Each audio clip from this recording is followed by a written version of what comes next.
માનવ જીવન એક અદ્ભુત યાત્રા છે મિત્રો। આ યાત્રામાં ક્યારેક આનંદ આવે છે, ક્યારેક દુઃખ આવે છે, ક્યારેક સફળતા મળે છે અને ક્યારેક નિષ્ફળતા પણ મળે છે। પરંતુ એક પ્રશ્ન દરેક મનુષ્યના મનમાં વારંવાર ઊભો થાય છે, જીવનનો સાચો માર્ગ શું છે? જીવનમાં શાંતિ કેવી રીતે મળે અને દુઃખ વચ્ચે પણ મન મજબૂત કેવી રીતે રહે? આ બધા પ્રશ્નોના જવાબ આપણને મળે છે એક દિવ્ય ગ્રંથમાં, તે છે શ્રીમદ ભગવદ્ ગીતા। શ્રીમદ ભગવદ્ ગીતા માત્ર એક ધાર્મિક ગ્રંથ નથી, તે જીવન જીવવાની કલા શીખવતો એક દિવ્ય માર્ગ છે। જ્યારે મહાભારતના યુદ્ધના મેદાનમાં અર્જુન પોતાના કર્તવ્યથી ગભરાઈ ગયો હતો, ત્યારે ભગવાન શ્રી કૃષ્ણએ તેને જે ઉપદેશ આપ્યો હતો તે માત્ર અર્જુન માટે ન હતો, પરંતુ સમગ્ર માનવજાત માટે હતો। અર્જુન એક ક્ષત્રિય હતો, એક મહાન યોદ્ધા હતો, પરંતુ યુદ્ધના મેદાનમાં તેણે પોતાના સગા સંબંધીઓ સામે જોયા ત્યારે તેનું મન ડગમગી ગયું, તે ગભરાઈ ગયું। તેને લાગ્યું કે આ યુદ્ધ કરવું પાપ છે। તેના હાથમાંથી ધનુષ્ય પડી ગયું। આ ક્ષણે ભગવાન શ્રી કૃષ્ણએ અર્જુનને જે વાણી કહી તે વાણી આજે પણ દરેક માણસના જીવનને પ્રકાશિત કરી શકે છે। શ્રી કૃષ્ણએ અર્જુનને કહ્યું, હે અર્જુન, આ શરીર નાશવાન છે, પરંતુ આત્મા અવિનાશી છે। આત્મા ક્યારેય જન્મતો નથી અને ક્યારેય મરતો નથી। આ એક ખૂબ જ ઊંડું સત્ય છે। મનુષ્ય મોટા ભાગે શરીરને જ પોતાનું સાચું સ્વરૂપ માની લે છે। જ્યારે શરીરને દુઃખ થાય છે ત્યારે માણસ તૂટી જાય છે, જ્યારે સંબંધો તૂટે છે ત્યારે માણસ નિરાશ થઈ જાય છે। પરંતુ શ્રી કૃષ્ણ કહે છે કે તું શરીર નથી, તું આત્મા છે। આત્મા શાશ્વત છે, આત્મા ક્યારેય નાશ પામતો નથી। જ્યારે માણસ આ સત્યને સમજવા લાગે છે ત્યારે જીવનમાં ઘણા ભય આપોઆપ દૂર થઈ જાય છે, મૃત્યુનો ભય પણ ઓછો થઈ જાય છે। શ્રીમદ ભગવદ્ ગીતા માણસને શીખવે છે કે જીવનમાં સૌથી મહત્વનું છે કર્તવ્ય। ભગવાન શ્રી કૃષ્ણ કહે છે કે મનુષ્યને પોતાના કર્તવ્યનું પાલન કરવું જોઈએ, પરિણામની ચિંતા કર્યા વગર કર્મ કરવું જોઈએ। આ ગીતાનું સૌથી પ્રસિદ્ધ સિદ્ધાંત છે કર્મયોગ। માણસનો અધિકાર માત્ર કર્મ પર છે, પરિણામ પર નહીં। જ્યારે માણસ માત્ર પરિણામ વિશે વિચારે છે ત્યારે તે ચિંતિત થઈ જાય છે। તેને ડર લાગે છે કે જો નિષ્ફળતા મળી જશે તો શું થશે। પરંતુ જ્યારે માણસ નિષ્ઠાપૂર્વક કર્મ કરે છે અને પરિણામ ભગવાન પર છોડે છે ત્યારે મનમાં શાંતિ રહે છે। શ્રી કૃષ્ણની આ વાણી માણસને ફરીથી ઊભો થવા માટે પ્રેરિત કરે છે। જીવનમાં ઘણીવાર એવું બને છે કે માણસ નિષ્ફળતા મળવાથી તૂટી જાય છે, તેને લાગે છે કે હવે જીવનમાં કંઈ બાકી નથી।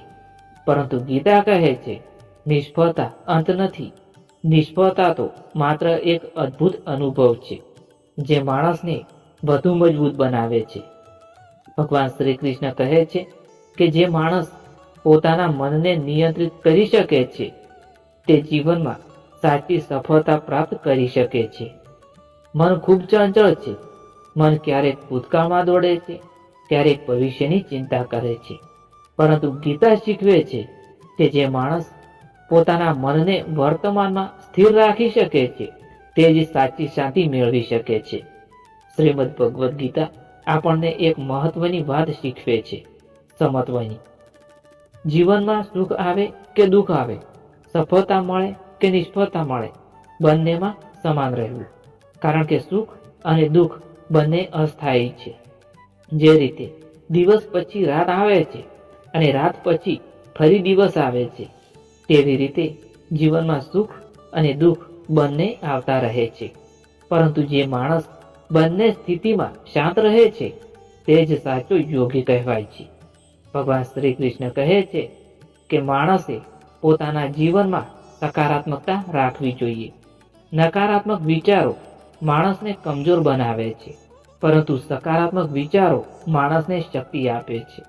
ગીતા આપણને શીખવે છે કે મનુષ્યએ પોતાના જીવનમાં સત્ય, કરુણા, ક્ષમા અને પ્રેમ જેવા ગુણોને વિકસાવવા જોઈએ. આ ગુણો માણસને અંદરથી મજબૂત બનાવે છે. જ્યારે માણસ અંદરથી મજબૂત બને છે ત્યારે જીવનની પરિસ્થિતિઓ તેને હલાવી શકતી નથી. શ્રી કૃષ્ણની આ વાણી માણસને એક વધુ મહત્વપૂર્ણ સત્ય સમજાવે છે: આસક્તિથી મુક્ત થવું. માણસ જ્યારે કોઈ વસ્તુ અથવા વ્યક્તિ સાથે ખૂબ વધારે આસક્ત થઈ જાય છે ત્યારે દુઃખનો જન્મ થાય છે. પરંતુ જ્યારે માણસ પોતાના કર્મ કરે છે અને આસક્તિ છોડે છે ત્યારે મન હળવું થઈ જાય છે.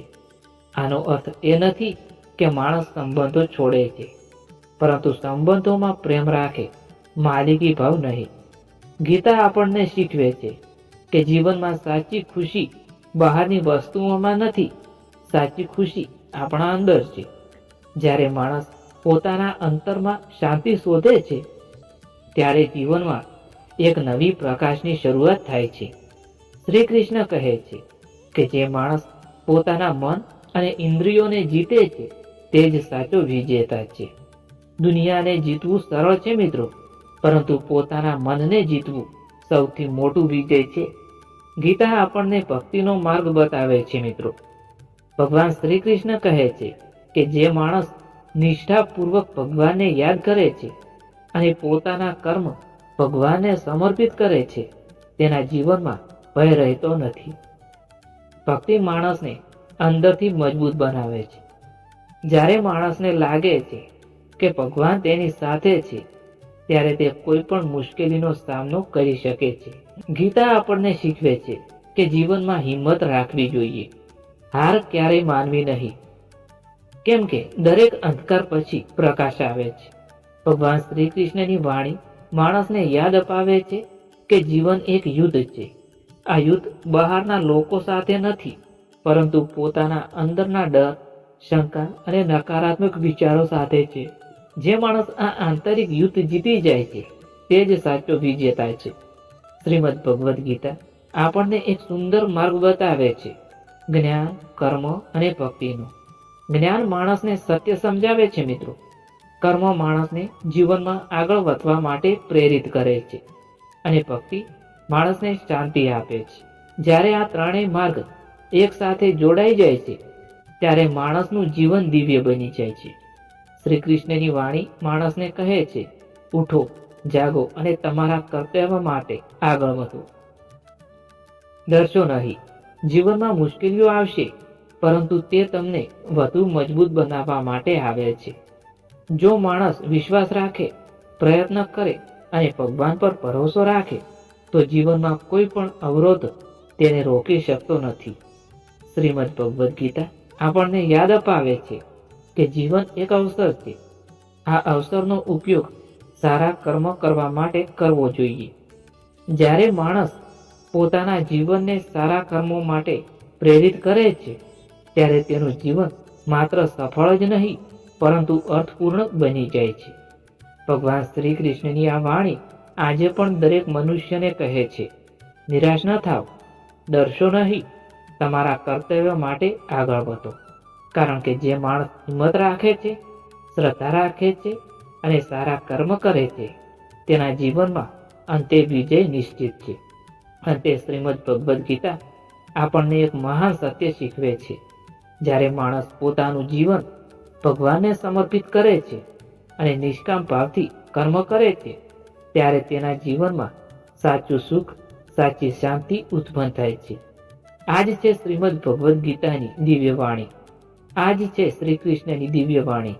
આજ છે ગીતાનો અમૃત ઉપદેશ અને આજ છે જીવનને પ્રકાશિત કરતો સાચો માર્ગ. ધન્યવાદ દોસ્તો. જય શ્રી કૃષ્ણ, જય શ્રી મહાકાળી માં, જય શ્રી સતી માં, જય ગોગાજી મહારાજ.